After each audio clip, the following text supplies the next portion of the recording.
Bismillahirrahmanirrahim. Assalamualaikum warahmatullahi wabarakatuh. Kembali di kebun budidaya porang yang berada di atas dari pondok asara kami.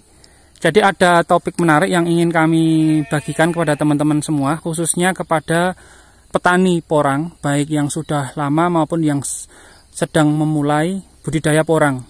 Nah, ini tema yang kami angkat kali ini di video ini, yaitu tentang pada saat kapan kita akan untung budidaya porang.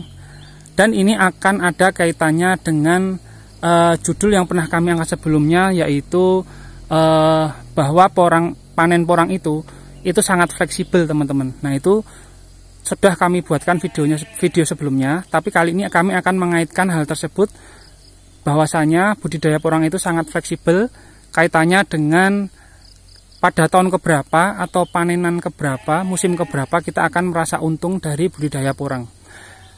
Nah, perlu kami informasikan kenapa kami angkat judul ini, karena saat ini di mana pabrik itu belum membuka harga umbi produksi secara resmi, tetapi sudah beredar informasi tentang harga umbi produksi porang yang notabene itu nota dari Tengkulak, teman-teman. Nah, jadi mungkin teman-teman sudah banyak informasi, tapi kalau yang saya sedikit tangkap itu ada kaitannya bahwasanya petani saat ini memang membutuhkan uang cash atau uang tunai untuk kebutuhan nanti hari raya Idul Fitri Lebaran. Jadi meskipun harga dari pabrik untuk umbi porang itu belum dikeluarkan secara resmi, yang katanya akan keluar nanti harganya itu setelah Lebaran, potensi itu akhirnya saling menguntungkan dengan Tengkulak yang akhirnya merespon untuk membeli umbi produksi porang, teman-teman, dengan harga ada yang 3.000, 3.500 seperti itu saat ini di pertengahan April 2022. Nah, kenapa ini kaitannya dengan porang itu kita merasa untung kapan? Jadi seperti ini, teman-teman. Ini kalau versi dari kami, artinya teman-teman mungkin mempunyai masukan atau yang lain, itu silahkan nanti diberikan komentar tanggapannya. Tetapi ini sifatnya kita saling berbagi saja, teman-teman. Jadi untung rugi porang itu biasanya dari HPP, artinya dari modal, kemudian sampai operasional, sampai ongkos panen segalanya. Nah, dari situ kalau kita breakdown nanti juga macam-macam. Apakah lahan itu milik sendiri, kemudian sewa, lalu bibitnya itu beli, atau pinjam dengan bagi hasil, berapa persen bagi hasilnya, itu juga macam-macam. Nah, termasuk lika-liku yang dilalui oleh pemula, entah ada yang kejadian beli bibit porang secara online di marketplace, akhirnya belum jodoh, akhirnya ditipu, lalu kemudian ya banyaklah, baru memulai tapi tetap dipaksakan belum mulai tanam, dipaksakan musim tanam. Nah, itu juga mempengaruhi faktor yang judul yang akan kami sampaikan ini. Tapi saya ingin lebih memfokuskan di sini itu tentang, kalau istilah saya itu uang adem, duit adem, atau bahasa Indonesianya uang dingin. Nah, yang saya artikan di sini uang dingin itu sebenarnya sangat bermanfaat sekali, teman-teman, karena ini nanti saya hubungkan dengan semangat kita dalam bertani yang natural gitu. Jadi saya mengkategorikan uang dingin itu, duit adem, itu uang yang dari tabungan kita sendiri, teman-teman. Jadi semisal saya mempunyai uang 1 juta. Nah, saya mengalokasikan untuk budidaya porang, katakanlah saya sebagai pemula, itu tidak lebih dari 20% maksimal uang yang tidak saya pakai. Artinya itu uang tidak bergerak atau uang nganggur, bukan uang yang kepentingannya untuk kebutuhan dapur atau harian, bulanan, seperti itu. Nah, jika uang yang kita pakai itu sudah kita patenkan dari awal, kita batasi, insya Allah nanti dalam perjalanan kita berkebun sebagai pemula itu tidak gerusa-gerusu, tidak kemerungsung, sehingga kita lebih fokus dalam merawat tanaman kita. Itu tidak harus porang ya, teman-teman, tapi yang lain. Cuman di sini pesan saya itu dalam pengaturan keuangan. Nah, memang kita itu kadang tergoda menanam suatu komoditas itu justru saat harga itu tinggi. Katakanlah 2 tahun yang lalu harga umbi produksi itu saat tinggi-tingginya, setelah 10 tahun berjalan dalam grafik pergerakan harga umbi per orang produksi. Nah, saat itu mulailah petani-petani itu berduyun-duyun budidaya porang. Nah, karena ingin mendapatkan hasil yang instan, pemula-pemula ini langsung menanam bibit umbi, dan dengan nuwun sewu, mohon maaf, keuangan pun yang belum siap, memaksakan akhirnya pinjam ke pihak ketiga, katakanlah bank atau koperasi atau yang lain. Nah, pasti pihak mereka itu tidak tahu menau, tidak akan mengurus tentang bagaimana harga porang pada 1 tahun ke depan, 2 tahun ke depan. Mereka taunya tiap bulan jatuh tempo bayar, kemudian nanti di akhir tempo 10 bulan katakanlah harus dilunasi. Nah, jika pola seperti itu terus-menerus tiap bulan, maka yang terjadi di benak petani itu yaitu tidak jenak, tidak nyaman dalam melakukan budidaya karena diburu-buru oleh angsuran tiap bulan seperti itu. Nah, itu yang kami artikan sebagai uang adem atau duit dingin, uang dingin seperti itu. Nah, sehingga mau nggak mau, yang saya hubungkan dengan video sebelumnya yang judulnya bahwa porang itu bisa dipanen 1 musim, 2 musim, 3 musim, itu karena terkait itu teman-teman. Jadi kalau saya misalkan sudah terlanjur berhutang kerjasama dengan pihak ketiga yang tenornya itu 10 bulan, ya mau nggak mau berapapun harga umbi produksi saat itu musim depan itu meskipun di bawah harga normal dan itu tidak bakal masuk dengan kita tutup utang di bank atau di koperasi, ya kita tetap akan menjual gitu loh.